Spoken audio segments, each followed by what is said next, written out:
बेरोजगारी रहेगा लोकसभा चुनाव का मुख्य चुनावी मुद्दा। दारूबंदी होना चाहिए गुजरात में मुख्य चुनावी मुद्दा, युवाओं की मांग। और गुजरात में जो दारूबंदी है और जो दारू बिक रहा है हर गांव के अंदर, मुद्दे वो होने चाहिए। शिक्षा, स्वास्थ्य, रोजगारी। रमेश सिंह सरकार ने जाति और धर्म के बेस पर मुद्दे बना के रखे हुए हैं। लोगों के माइंड डाइवर्ट करने के लिए, वोट बटोरने के लिए ये मुद्दे हैं, न कि भारत की जनता का कोई मुद्दा है। क्योंकि गुजरात में दारूबंदी है और गुजरात का कोई ऐसा गांव नहीं है जहां पर देसी शराब हो या फिर इंग्लिश हो न बिकता हो। लोकसभा चुनाव घोषित हो चुका है और लोकसभा चुनाव में जनता के क्या मुद्दे होने चाहिए, वह मुद्दे आज जनता के बीच से नदारद देखे जा रहे हैं। जहां पर जनता की मुख्य सुविधाओं की बात हो, उनके मुद्दे होने चाहिए, लेकिन आज लोकसभा चुनाव में कई अन्य मुद्दे के ऊपर बातें हो रही हैं। नमस्कार, आवाज जनता की मैं से दतेश भावसार। आज हमारे साथ एक खास मेहमान है लखन भाई, जो कि हर हमेशा लोगों के मुद्दों के लिए लड़ते रहे हैं। उनसे हम जानते हैं कि क्या मुद्दे होने चाहिए। नमस्कार लखन भाई, स्वागत है आपका। जी लखन भाई, लोकसभा चुनाव घोषित हो चुका है, लेकिन जनता के जो लोगों के मुद्दे होने चाहिए वह मुद्दे अभी कहीं पर भी दिख नहीं रहे हैं। क्या आपको लगता है इस चुनाव से जनता एकदम नदारद हो चुकी है? सबसे पहले तो जाति और धर्म के मुद्दे नहीं होने चाहिए। दूसरे, क्या कौन सी पार्टी वाला क्या खा रहा है, क्या नहीं खा रहा है, क्या पी रहा है, वो मुद्दे नहीं होने चाहिए। मुद्दे होने चाहिए शिक्षा, स्वास्थ्य, रोजगारी। और गुजरात में जो दारूबंदी है और जो दारू बिक रहा है हर गांव के अंदर, मुद्दे वो होने चाहिए। खेडूतों के यानी किसानों के मुद्दे होने चाहिए, गरीब लोगों के मुद्दे होने चाहिए, बेरोजगारी जो बढ़ रही है वो मुद्दा होना चाहिए, लेकिन वो ग्राउंड लेवल पर कहीं भी नहीं है। ये जो सरकार है, रमेश सिंह सरकार ने जाति और धर्म के बेस पर मुद्दे बना के रखे हुए हैं। लोगों के माइंड डाइवर्ट करने के लिए, वोट बटोरने के लिए ये मुद्दे हैं, न कि भारत की जनता का कोई मुद्दा है इसमें। लखन भाई, अच्छी बात कही आपने, क्योंकि अंग्रेजों के शासन से यही चला आ रहा है कि फूट डालो और राज करो। क्या इस एक मुद्दे के पीछे सारे जनता के मुद्दे गायब हो चुके हैं? क्योंकि जैसे आपने बात की अभी दारूबंदी की, गुजरात में एक भी गांव है वहां पर दारू बंदी जैसा कुछ भी नहीं दिख रहा है। क्या यह मुद्दा मुख्य नहीं होना चाहिए? चौक्कस ये मुद्दा मुख्य होना चाहिए, क्योंकि गुजरात में दारूबंदी है और गुजरात का कोई ऐसा गांव नहीं है जहां पर देसी शराब हो या फिर इंग्लिश हो न बिकता हो। ठीक है, वो प्रशासन का काम है, ये सरकार का काम है। अगर इस गुजरात के अंदर एक कानून है कि भाई शराब नहीं बिकनी चाहिए तो नहीं बिकनी चाहिए, लेकिन गुजरात का कोई ऐसा गांव नहीं है जहां पर शराब न बिकती हो। हर गांव के अंदर शराब बिक रही है। इसमें नुकसान ये है कि जो गरीब प्रजा है वो 200-300 रुपया एक आदमी कमाता है, और वो 200-300 रुपया एक दारू की जो दुकान होती है, जो हटड़ी लगी होती है, जहां फिर घर पे आके बिक्री कर जाते हैं, और दारू की एक थैली में 2-4 थैली लेकर उसमें 200-300 रुपया उसका खराब हो जाएगा, घर पे जाएगा तो उसके पास कुछ बचेगा नहीं। और रोजगारी की बात करें तो भी एक बेरोजगारी गुजरात के अंदर है, और खास करके कच्छ जिला जहां पर हम लोग बैठे हुए हैं बात करें, कच्छ में इतनी बेरोजगारी है। एक तो हजारों लोग 20-25 हजार रुपया कमाने के लिए पूरा घर परिवार 2-3 साल के लिए छोड़ के जाते हैं। 25-50 हजार रुपया कंपनी वाले को देते हैं और विदेश में कमाने के लिए जा रहे हैं 20-25 हजार रुपया। तो ये नहीं होना चाहिए। अगर गुजरात कच्छ के अंदर 6,000 6,500 खान की कंपनियां है, वाइब्रेंट गुजरात जिसको बोला जाता है, तो गुजरात के अंदर, कच्छ के अंदर बेरोजगारी नहीं होनी चाहिए। और बेरोजगारी का नुकसान यह भी है कि गलत संगत, गलत व्यसन में जाते हैं, और बेरोजगारी की वजह से जो देसी दारू हो या इंग्लिश दारू हो, वो लोग बेचने के लिए मजबूर हो जा रहे हैं। ये एक बेरोजगारी का भी खास मुद्दा कच्छ के अंदर खास करके है। दूसरी बात कि अदानी जैसी कंपनी कच्छ में है और फिर भी रोजगारी न हो, तो ये बहुत बड़ी बात है। क्योंकि कच्छ के लोकल में गारंटी के साथ कह रहा हूं, एक 500 लोग भी अदानी कंपनी में नौकरी नहीं कर रहे हैं। वो अदानी के अंदर जो पेटा कंपनी है उसमें नौकरी कर रहे हैं। उसको तनख्वाह कितनी मिलती है? 15,000 20,000। आज इस समय में 2024 में कम से कम उसका वेतन 40,000 रुपया होगा, तभी वो 4 से 5 लोगों का परिवार चला सकेगा, वरना नहीं चला सकता है। आज 15-20 हजार रुपए में वो आदमी 15-20 हजार कमाता है, वो हर महीने घाटे में चला जाता है। लखन भाई, एक चीज मेरे नॉलेज में और भी आई, आपने जैसे कहा कच्छ में इतनी सारी कंपनियां हैं, उन्होंने टैक्स हॉलीडे का लाभ लिया है, बावजूद इसके 80% लोकल लोगों को रोजगारी देनी चाहिए, एक भी कंपनी नहीं दे रही है। क्या पॉलिटिशियनों को यह पता नहीं है, वो हमारे नेता बने उनको यह पता नहीं है कि कच्छ के लोगों को, युवाओं को रोजगार चाहिए?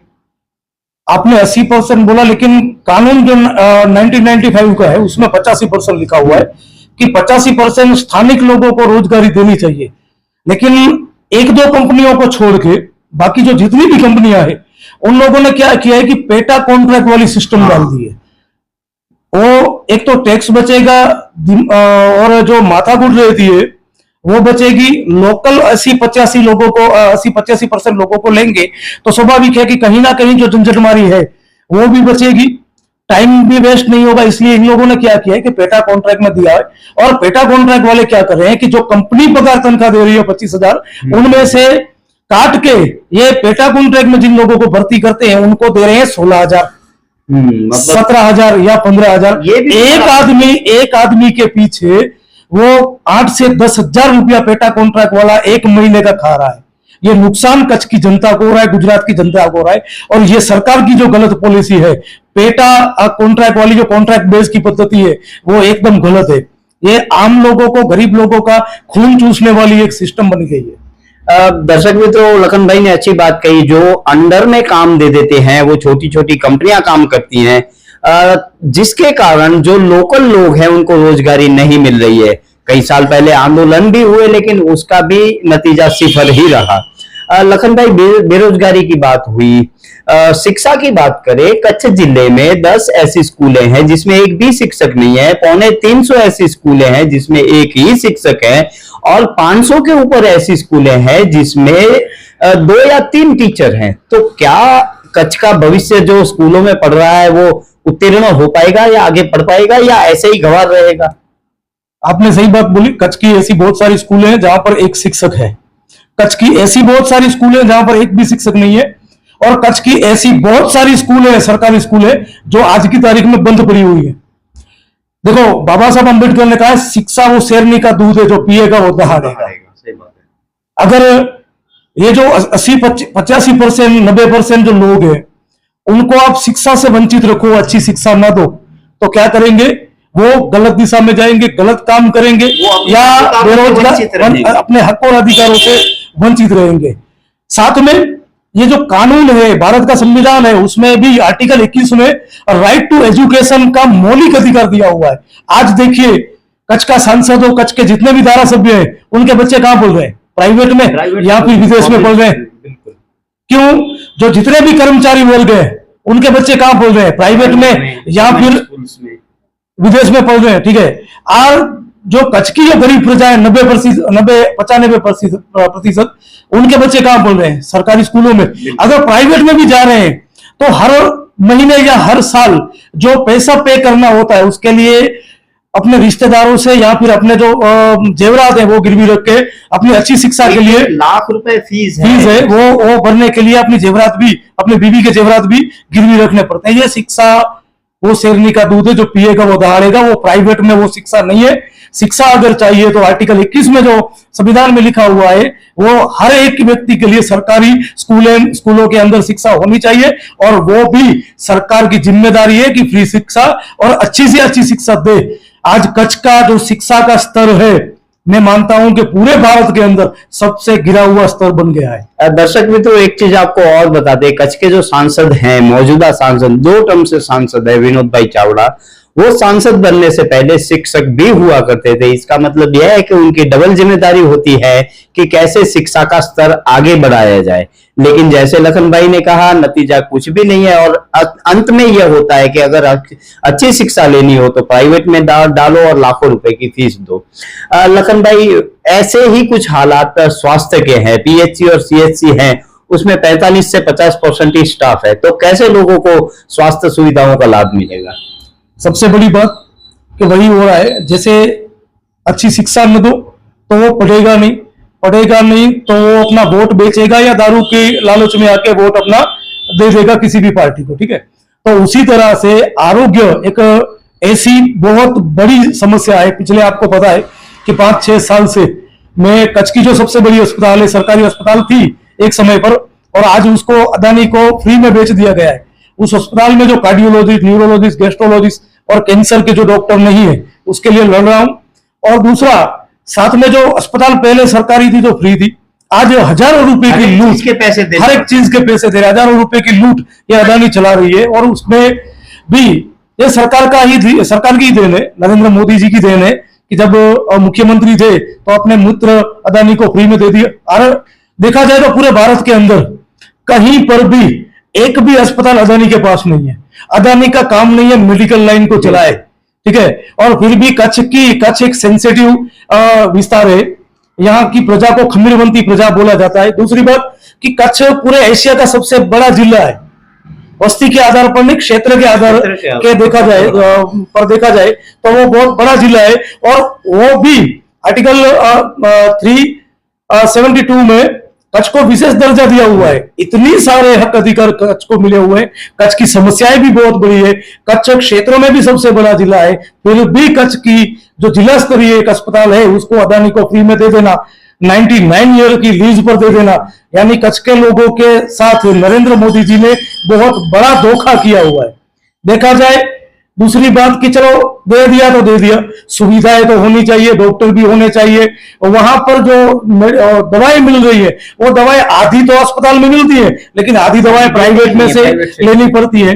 आज की तारीख में सारे धारासभ्य बीजेपी के, सांसद बीजेपी के, एक भी धारासभ्य और कच्छ के जो सांसद हैं, कभी उन लोगों ने जो जीके जनरल अस्पताल है आरोग्य के मुद्दे पर इतने साल में एक भी शब्द बोला हो या फिर वहां पर जाकर एक प्रेस कॉन्फ्रेंस की हो कि भाई कच्छ में जो अस्पताल है आज अदानी के पास है, उसमें यह समस्या, उसके लिए हम लोकसभा में बोलेंगे या फिर हम विधानसभा में बोलेंगे, ऐसा शब्द न धारासभ्य ने कभी बोला न सांसद ने कभी बोला है। आप सोचो कि शिक्षा कच्छ की खत्म हो गई, आरोग्य कच्छ का खत्म हो गया, ठीक है, बचा क्या? रोजगारी कच्छ की 6,500 खानगी कंपनियां हैं, अदानी जैसी कंपनी है, फिर भी वहां पर एक 500 लोगों को भी अदानी ने रोजगार नहीं दिया। अब दिया तो कैसे दिया? 15-20 हजार रुपया पेटा कॉन्ट्रैक्ट में उसको ठेके पे उसको जॉब दिया, वो भी ठेके पर, उसको न लीज मिलती है, न आरोग्य की जो मेडिकल सुविधाएं मिलती है वो भी उसको नहीं मिलेगी। पेटा कॉन्ट्रैक्ट वाला क्या करेगा? कभी भी बोलेगा कि भाई कल से तुम मत आना, कुछ भी उसको नहीं मिला, उसका जॉब सिक्योरिटी कुछ भी नहीं है, कुछ हो जाता है तो भी उसके परिवार को कुछ नहीं मिलता है, ठीक है। तो ये जो शिक्षा है, आरोग्य है, रोजगारी है, इन पर कुछ भी कच्छ में भाजपा के जो सांसद हो या धारासभ्य हो या फिर तालुका जिले या नगर पालिका के कोई भी चुने हुए लोग हो, सरकार में बैठे हुए लोग हो, उन लोगों ने कभी आवाज भी नहीं उठाई है। अगर हमारे जैसे लोग जो आवाज उठाते हैं उनको भी कहीं ना कहीं तंत्र के माध्यम से दबा दिया जाता है, गलत सलत केस कर दिए जाते हैं या फिर किसी और के माध्यम से, पैसे के माध्यम से खरीदने की कोशिश होती है। तो ये जो सारी समस्याएं उनके ऊपर कोई बोलने के लिए तैयार नहीं है। साथ में शराबबंदी गुजरात में, लेकिन गुजरात में शराब सबसे बड़ा पूरे देश में, अगर दारू का शराब का घोटाला होता है तो वो गुजरात में होता है, सबसे बड़ा घोटाला गुजरात में होता है। फिर भी अगर लोगों को लगता है कि बीजेपी या भाजपा की सरकार जो गुजरात में 25-30 साल से चल रही है वो अच्छी है, तो भाई आप उसको वोट दो। मेरे हिसाब से तो भाई अगर इतनी सारी समस्या आप धर्म के नाम पे वोट दोगे, आप जाति के नाम पे वोट दोगे, आप अपना भाई देखकर वोट दोगे, तो भाई आपको वो चुनाव तो खत्म हो जाएगा 20 दिन के अंदर, लेकिन जब चुनाव का रिजल्ट आएगा उसके बाद वो सांसद हो या धारासभ्य हो या तालुका जिला या नगर पालिका का कोई भी आदमी हो, वो आपको दूसरे दिन दिखाई नहीं देगा। अभी सिचुएशन क्या है बाबूसर जी कि किसी भी गांव में बिना बुलाए नेता चले जाते हैं, ठीक है। मैंने लिखा भी था एक समय पर कि अभी तो आपके पास चुनाव है तो बिना बुलाए आपके गांव में नेता आएंगे, लेकिन चुनाव खत्म हो जाएगा, वो चुन कर जाएगा, तो उसके बाद आप बुलाओगे तो वो भी आपके गांव में वो आदमी नहीं आएगा। तो ये जो सारी समस्याएं है, शराब की हो, शिक्षा की हो, आरोग्य की हो, रोजगारी की हो, इन पर कोई भी जो सरकार में बैठा हुआ आदमी है वो काम नहीं कर रहा है। इसलिए हम लोगों को एक सामाजिक कार्यकर को जमीनी लेवल पर लड़ाई लड़नी पड़ रही है। दर्शक मित्रों, लखन भाई ने जो कहा अदानी को हॉस्पिटल दे दिया गया 99 साल की लीज पर, उस अस्पताल में एंटर होने के साथ ही आपको पैसे देने पड़ते हैं। हालांकि सरकारी अस्पताल में सब मुफ्त होना चाहिए, वहां पर एक्सरे भी फ्री होना चाहिए, वहां पर एमआरआई भी फ्री होना चाहिए, सब फ्री होना चाहिए, लेकिन इस अस्पताल में सब के सब चार्जेस फिक्स किए हुए हैं और देने पड़ते हैं। दूसरी चीज यह है कि उस अस्पताल में सेवा करने वाले कई डॉक्टरों की लिस्ट उन्होंने लगाई हुई है अपनी वेबसाइट पर, लेकिन यहां पर चेकिंग करने जाते हैं वह कोई भी डॉक्टर वहां पर नहीं है, जैसे लखन भाई ने बताया। यह सबसे बड़ा धोखा है। आपको एक चीज रोजगारी की और बता दें, एक समय के दुनिया के दूसरे अरबपति जो गौतम अडानी थे, उसकी कंपनियों में सिर्फ 23 या 24 हजार कर्मचारी ही काम करते हैं, लेकिन जो ऐसी कंपनियां हैं जो जैसे टाटा हो गई, जैसे इन्फोसिस हो गए, वो 5-5, 7-7 लाख लोगों को रोजगारी देते हैं। तो यह भी कच्छ के लिए बहुत दुखद बात है कि यहाँ पर रोजगारी का सृजन नहीं हो रहा है। यह सारे मुद्दे विधानसभा में और संसद में उठने चाहिए, लेकिन यह मुद्दे हमारे प्रतिनिधि उठाते नहीं है। विधानसभा और संसद में जाते ही उनके मुंह में दही जम जाता है। लखन भाई, तो इसका समाधान क्या सोचा जाए? क्योंकि जैसे आपने बताया इतने सालों से चुन के आ रहे हैं और कोई समाधान ही नहीं हो रहा है, तो जनता आखिर जाए तो जाए कहां? क्योंकि जो 5 लोग या 7 लोग हैं उनमें से ही उनको प्रतिनिधि चुनना है, तो क्या इसका समाधान ढूंढा जाए? समाधान इसका ये है कि एक तो देखो, हर साल एक सरकार बदलनी चाहिए राज्य के अंदर, क्योंकि जब भी बहुत लंबे समय तक एक ही पार्टी की सरकार रहेगी तो तानाशाही जैसा माहौल बन जाएगा। आज आप देखिए कि शराब बेचने वाला है तो वो किसी ना किसी नेता का आदमी होगा या फिर किसी पुलिस वाले का आदमी होगा, ठीक है, सरकार में बैठे हुए, या फिर सरकार की जो कर्मचारी वर्ग है उसका आदमी होगा।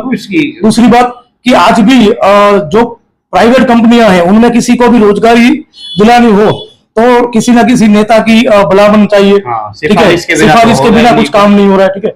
और आप देखें तो एक ग्राम पंचायत में 1 लाख रुपए की भी ग्रांट आएगी तो उसमें भी 10% तालुका पंचायत में देना, यानी रिश्वतखोरी बिल्कुल पंचायत से लेके लोकसभा तक चल रही है, यानी सरपंच से लेके सांसद तक रिश्वतखोरी चल रही है।